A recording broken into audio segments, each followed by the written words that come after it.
All right, man, guys. Now, I know this is late. I haven't been feeling well. I wanted to do it anyway because we got to talk a little bit about the Monday night game against the Chargers. Welcome back to the channel. Thank you so much for being here. Appreciate all your support. All right. I'm going to try and stay calm.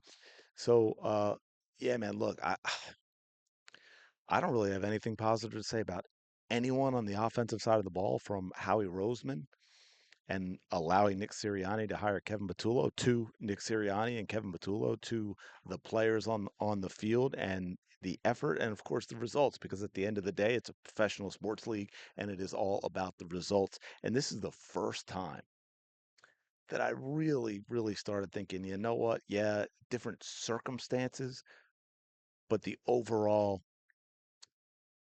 you know, journey of the team is now feels a lot like 2023 because I'm not seeing anything that is going to allow it to get fixed because I'm not seeing Nick make any changes. I'm not seeing Kevin make any changes. I'm not seeing Howie make any changes. We've got the offensive line. Look, man, this offensive line has been a staple, a mainstay for the Philadelphia Eagles and their success in the last 4 or 5 years. I mean, really, even back to the last Super Bowl, though we had, some seasons in there that weren't great, but still overall the Eagles and Howie in this era have emphasized the line on both sides of the ball because that is where everything starts, right? It impacts positively and negatively everything else around it. You can see that with the Eagles' running game, especially. Yes, I do think Saquon Barkley hasn't been as good as last year, and I understand it, which is why I kept saying he needs to get the ball less, not because he's not as good, but because he had such a workload last year that we should be given. I don't understand. How about if I start with that and then I'm going to go down the list? I don't understand the trade for Tank Bigsby, the glimpses that we've seen from Tank that it could at least take some pressure off of Saquon Barkley and yet we refuse to give him. I think he's had like 15 carries since he's got here, and 9 of them were in the one game where he had over 100 yards. It doesn't make any sense at all. No one can explain that to me. And I really haven't seen enough questions from the media in Philly trying to nail down Nick Sirianni on why is Tank Bigsby not getting the ball.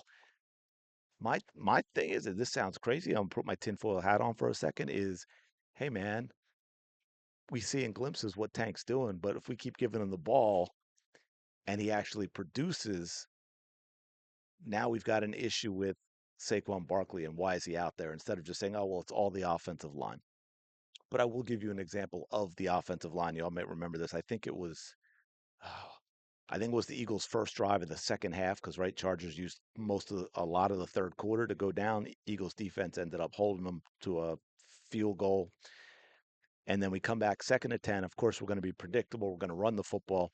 Hands off to Barkley, and he's hit right away, like what 6 yards behind the line of scrimmage. Now he broke that tackle, and he tried to bounce it out wide, but at that point he had 6, 7 guys just sliding to the sideline, had absolutely nowhere to go. So now again, this is why we lead the league in third and outs, 3 and outs, I should say. It ended up being like what, third and 15, third and 16, or something like that. But so the offensive line, we have to make clear that all the other stuff with the offense that we look at was struggling. The offensive line is the beginning of all that. It is the foundation of all that in a very negative way.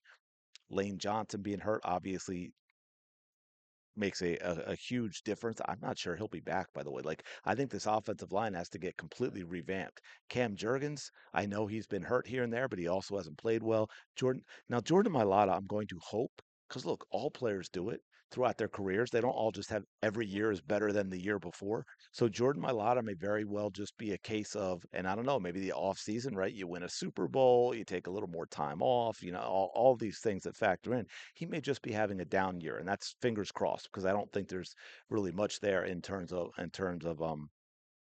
injury. But the offensive line needs to get fixed because it is a disaster right now. It has been a disaster for quite a while.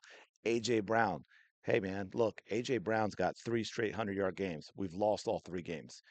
There was a game before that, not long after he started all the nonsense, where he got targeted a lot but didn't actually have a ton of production, and we lost that game as well. So AJ's been targeted a lot, like I'll say over targeted, 4 games, and we're 0-4 in those games. I'm just saying. He also, in a huge moment in this game, we're trying to consolidate a lead.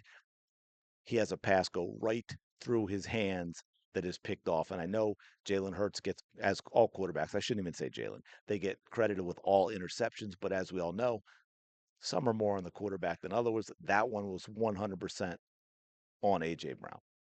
Okay. Now, again, I'm going to go flip back to the coaches, and I'm just sort of running through everything. I don't want to make this 50 minutes long for all you. Just kind of like, hey, man, we got these are the issues that I saw in this game, that it's a disaster. The play calling still sucks, right? And that's what's, when we get the play calling is bad, that puts the Eagles in a position of not being successful and talent having to overcome it. Then you add in the fact that the offensive line is terrible. Guys, I mean, what are we doing? Right? One of the things we saw, I wanted to point out earlier in the season, where how we kept seeing glimpses of what the offense could be, and they'd have a great drive or a great quarter, maybe even a great half, but not a great game. We're like, where is that? Where's that been? Where's that play been? And one of the things we saw was more under center, even though everyone was saying, oh, Jalen doesn't want to do it. Jalen can't do it. Jalen's like, I mean, Jalen's always like, no, he talks about wanting the straight jacket off. But anyway, sure was a lot of shotgun Monday night. We lived in the shotgun, and that makes things easier for the defenses. We cannot continue to do that, cannot continue to make it difficult for the offensive team by calling plays that the defense knows is coming. Calcaterra's in the game, besides the fact that he's a terrible blocker. Hey, we're going to run away from him. The defense knows we're going to run away from him. Jake Elliott, I mean, this is how crazy things have gotten. Jake Elliott has been a disaster this season. 5 of 14 from 50 plus the last 2 seasons, where before that he seemed to be better from 50 plus than he was on extra points, right? It was bizarre. But he has been, I think he's missed field goals in like the last 3 or 4 games, right? He missed a huge one in this game, right? We shouldn't even have been in overtime. And now I'm going to talk about Jalen Hurts. And look, I'm not going to sit here and defend everything, but again, all that other stuff plays into the performance you get from your quarterback. But here's what I saw from Jalen Hurts. First of all, let me say it kind of in his defense. He had a terrible game. Quarterbacks have terrible games. I've seen Jalen play, games that are less than, where he's not had great games or this and that, but this may be the worst game I've seen him have overall. And all quarterbacks do it. I mean, you could just go to this past weekend. They ended up winning, so it kind of got whitewashed. But I watched the Bills game, and some of the passes Josh Allen made, they were not good. Joe Burrow almost single-handedly lost that game to the Bills, made Josh Allen a hero because Joe Burrow was terrible. Right, we're seeing Lamar Jackson be terrible. By the way, Justin Herbert was terrible in this game. Okay, can we be very, very clear about that? The man was like 12-26 for 136 or something like that.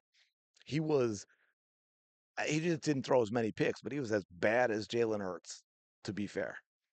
Okay. But no one talks about that. I'm actually hearing praise for the man. It's absolutely insane. But here's what I saw with Jalen Hurts. This is kind of what it felt like. I'm not saying this is it, but like looking at it from the outside and obviously paying attention to this entire season, he looked like a quarterback who everything that's been said negatively about him this season from all the idiots in the media and including, local sports media and everything was like all that just all of a sudden sort of permeated into his brain. And he was like, oh, okay, well, I'm going to show you all and I'm going to do this, this, and this. And he started forcing things that simply weren't there and forcing things that I've never, ever seen Jalen Hurts force, right? The interception that lost them the game at the end of the game. Seriously, let me know in the comments below. Can you recall Jalen Hurts throwing a pass like that? In that situation, you're down a field goal. You're in such good field goal range that even Jake Elliott's not going to miss. And you try and force that ball into that tight of a window down by the goal line. That is not Jalen Hurts. That is not his game. That is not a throw that he makes. He made bad decisions, and it seemed like bad reads. Not necessarily they weren't all necessarily bad throws. Like that throw was accurate, but he made a bad read, not understanding that second defender there, and a bad decision to throw it, if that makes sense. And that's not making an excuse. I'm just trying to differentiate because people like to talk about his accuracy, like that pass to Devontae Smith back in the which turned out to be miscommunication, not a bad pass.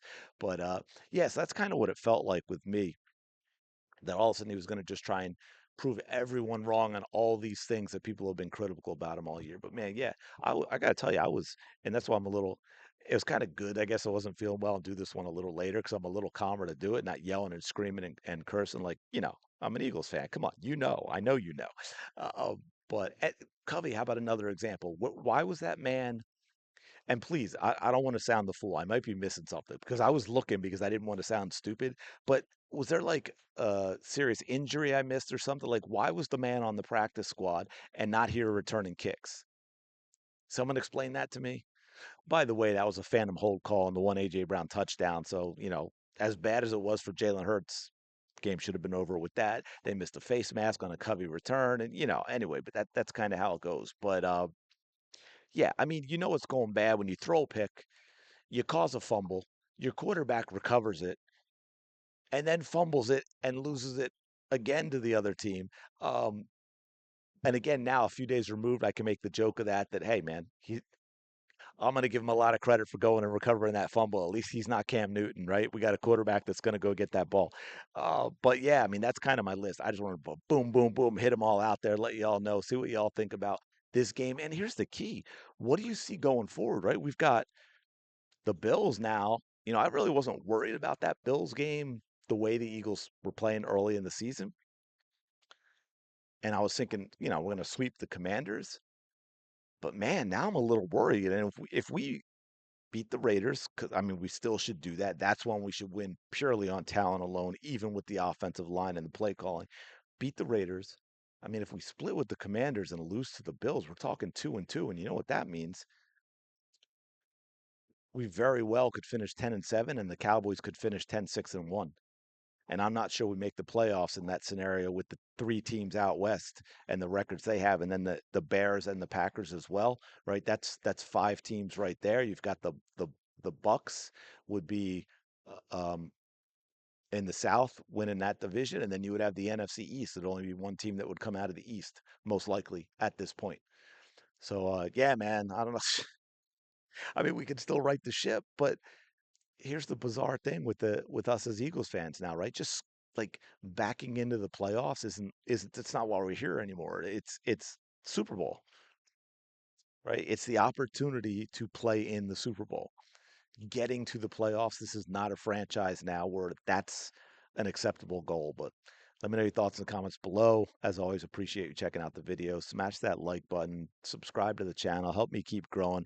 We're down under 160. No, under 170 to get to 1,000. So fingers crossed on that. Appreciate you, and I'll talk to you in the next video.